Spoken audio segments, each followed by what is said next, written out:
Pagtugon sa nutrisyon ng bawat pamilya sa Rehiyon 1 patuloy na pinalalakas ng National Nutrition Council 1. Para sa detalye kasama natin, Idol Joanna De Vera. 104.7 IFM. Report!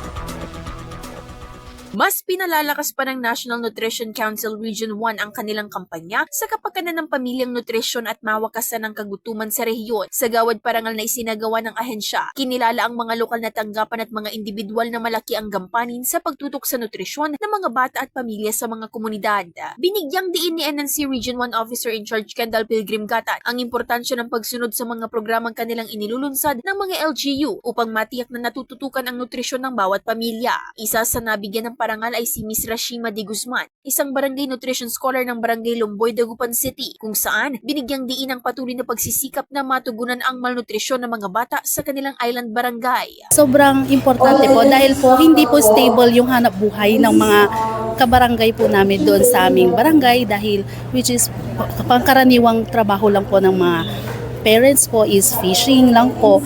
So, napakahalaga po na mabigyan sila ng sapat na nutrisyon which is nabigyan po natin sila ng innovative project po like binuburan making po. So, yung mga beneficiaries ng malnutrition po sa aming barangay ay nabigyan po ng hanap buhay patungkol din po dun sa binuburan making po. Samantala, iba't ibang munisipalidad pa sa buong rehiyon ang nabigyan ng parangal na nagpapatunay sa patuloy nilang pagsuporta sa lahat ng mga programa ng NNC na may kinalaman sa nutrisyon ng mga bata at pagbibigay ng tulong pangkabuhayan sa kanilang mga magulang. Kasamong larito sa IFM Dagupan, ito si Idol Joanna De Vera.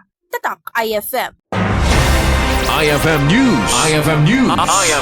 IFM News.